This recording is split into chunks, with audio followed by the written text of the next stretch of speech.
双语音标领航，注音阅读启蒙，叶兴阳有声读物。Frances Waldeaux by Rebecca Harding Davis.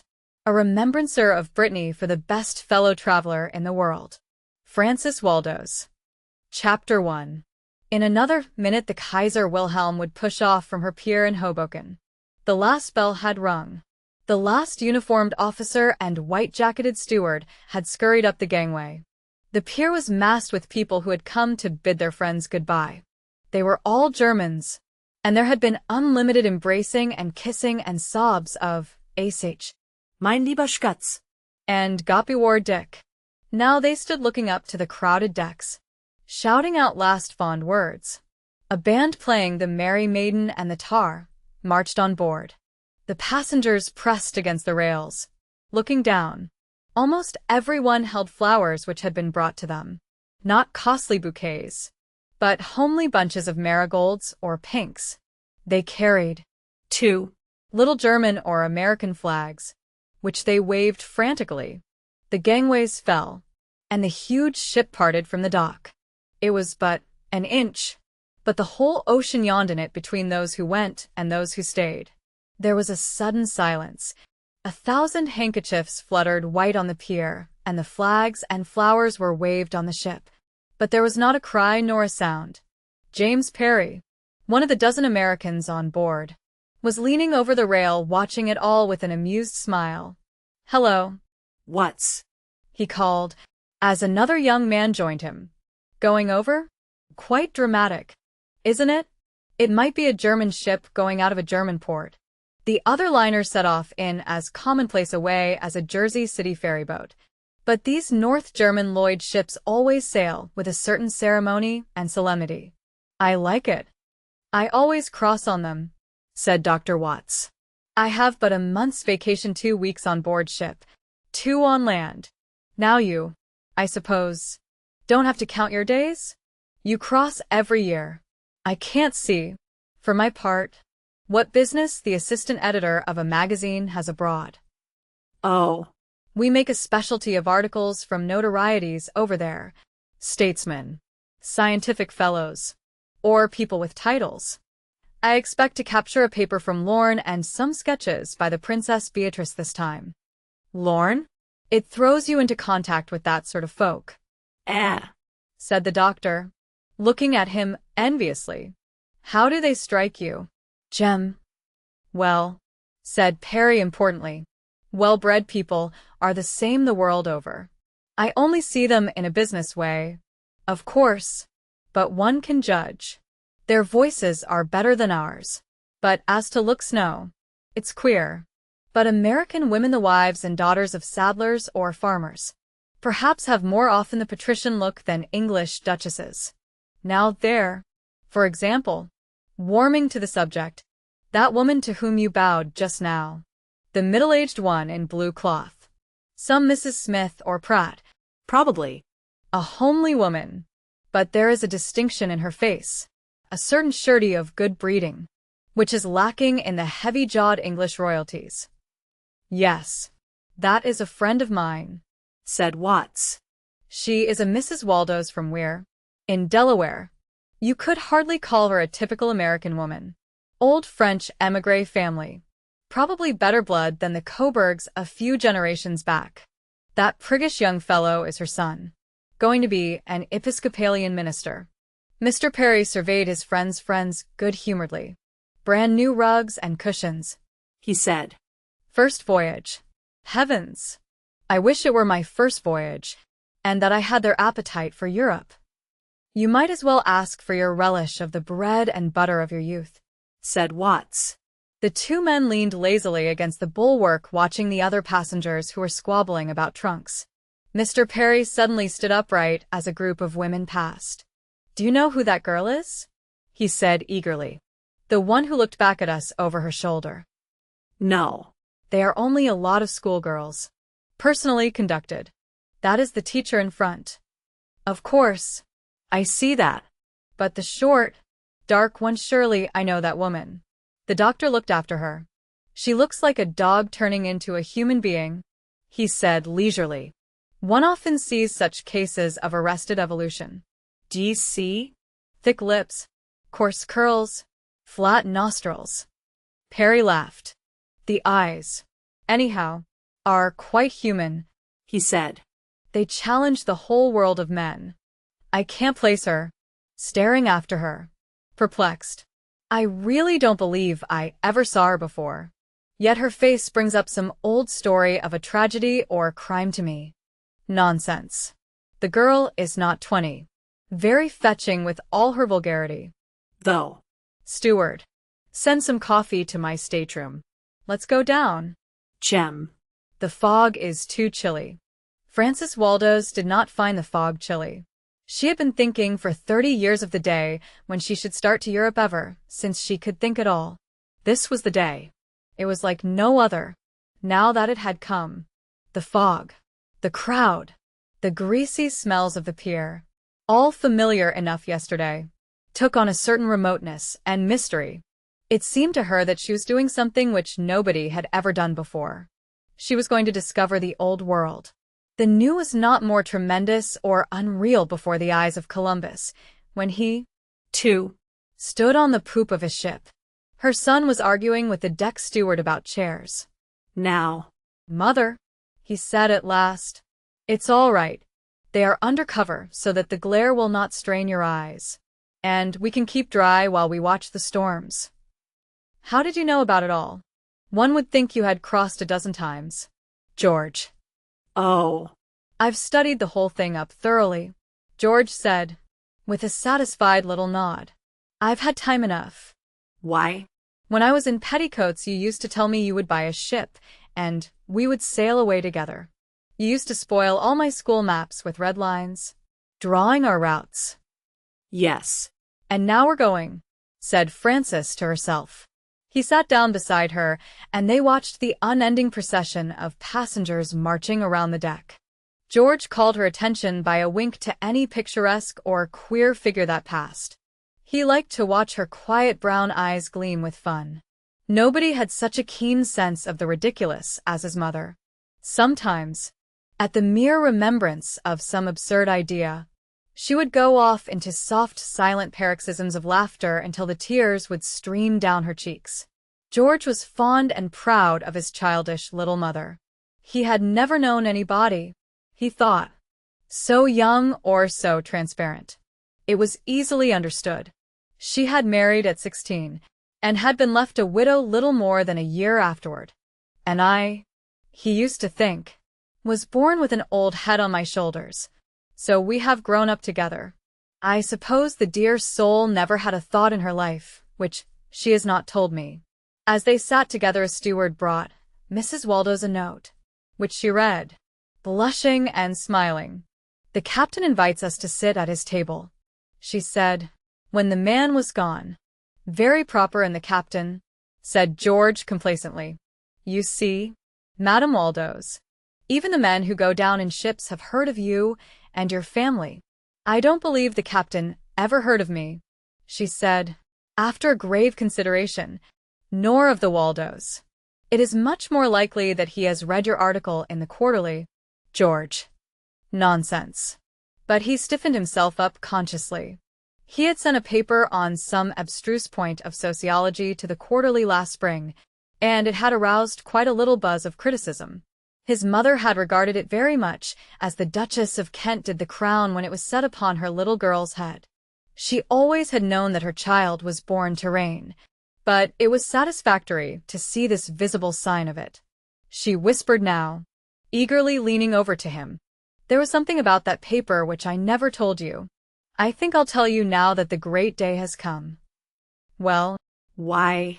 You know I never think of you as my son, or a man, or anything outside of me, not at all. You're just me, doing the things I should have done if I had not been a woman. Well, she drew her breath quickly. When I was a girl it seemed as if there was something in me that I must say. So I tried to write poems. No, I never told you before. It had counted for so much to me I could not talk of it. I always sent them to the paper anonymously, signed Sydney. Oh. It was long, long ago. I've been dumb, as you might say, for years. But when I read your article, George, do you know if I had written it, I should have used just the phrases you did? And you signed it, Sydney. She watched him breathlessly. That was more than a coincidence. Don't you think? I am dumb. But you speak for me now. It is because we are just one. Don't you think so? George? She held his arm tightly. Young Waldeaux burst into a loud laugh. Then he took her hand in his, stroking it. You dear little woman. What do you know of sociology? He said, and then walked away to hide his amusement, muttering poems? Great heavens. Frances looked after him steadily. Oh, well, she said to herself presently. She forced her mind back to the quarterly article. It was a beginning of just the kind of triumph that she always had expected for him. He would soon be recognized by scientific men all over the world as their confrère, especially after his year's study at Oxford.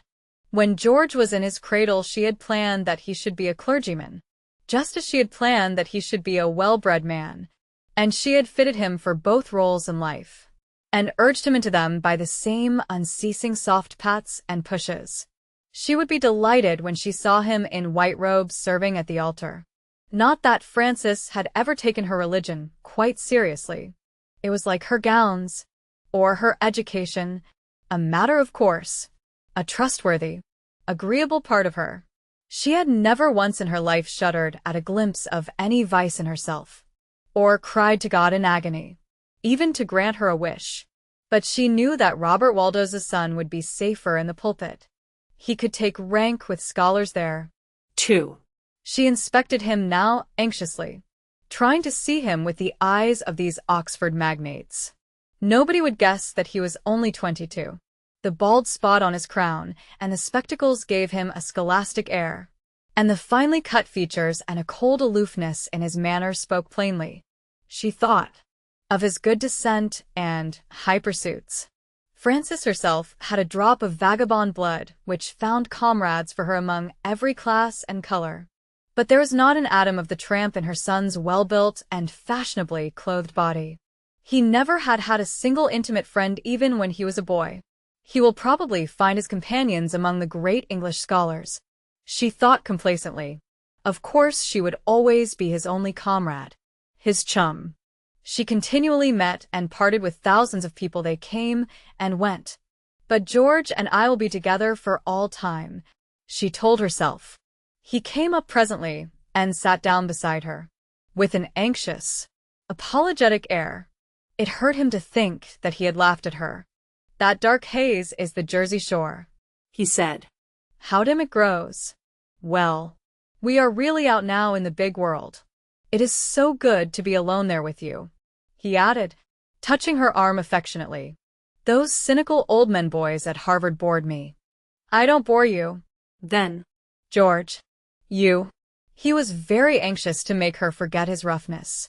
Apart from my affection for you, Mother, he said judicially, I like you. I approve of you, as I never probably shall approve of another woman.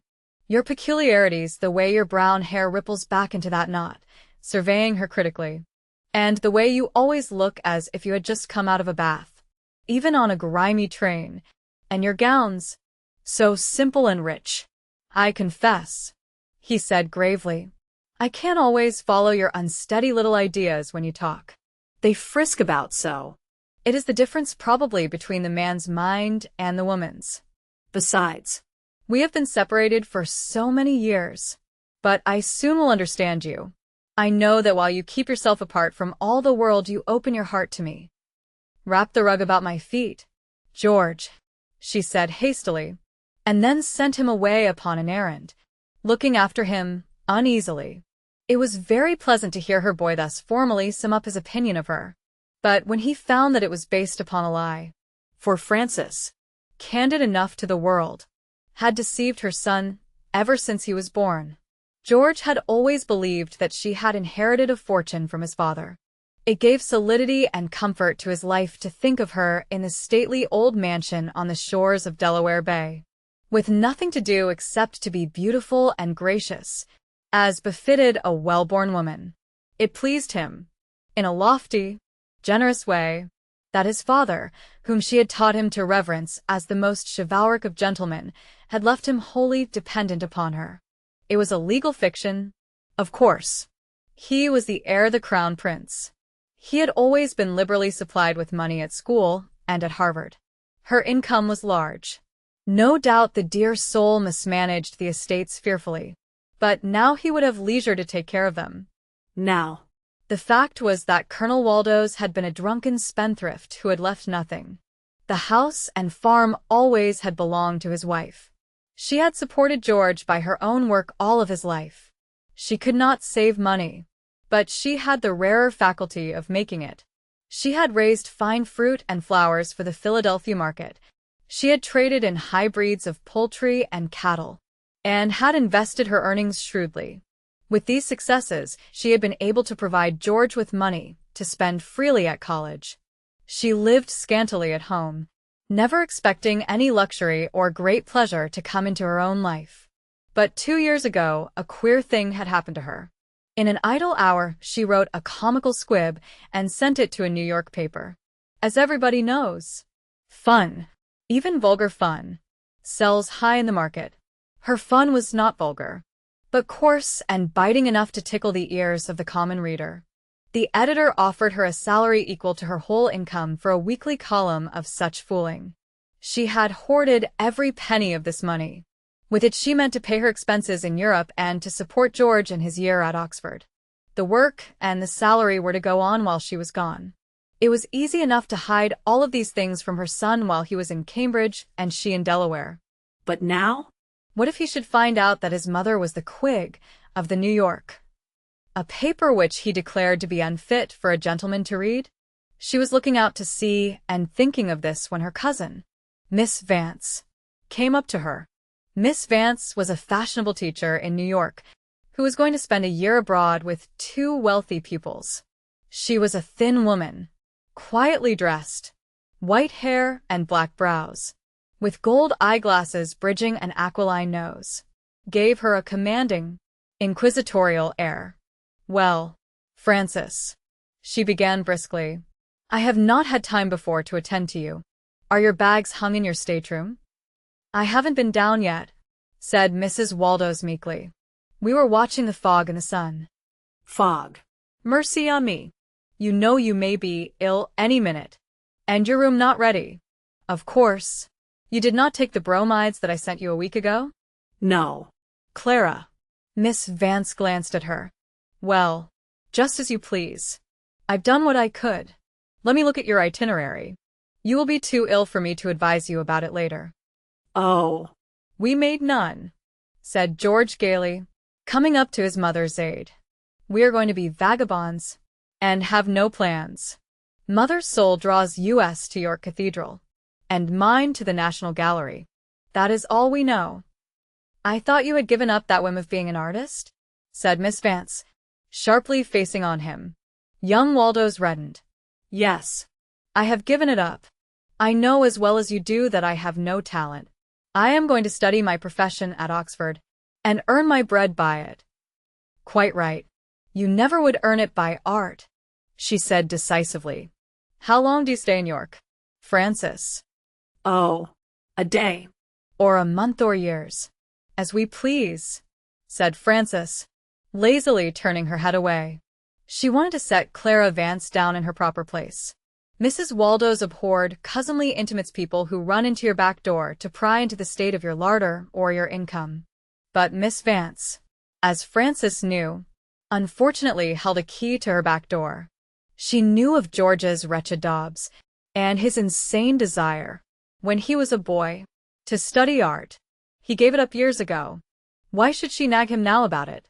By virtue of her relationship she knew, too, all of Mrs. Waldeaux's secrets. It was most unfortunate that she should have chosen to sail on this vessel. "Well, Mother," George said, uneasy to get away. "No doubt Miss Vance is right. We should set things in order. I am going now to give my letter of credit to the purser to lock up. Shall I take yours?" Mrs. Waldeaux did not reply at once. No. She said at last, "I like to carry my own purse." He smiled indulgently, as on a child. Of course. Dear. It is your own.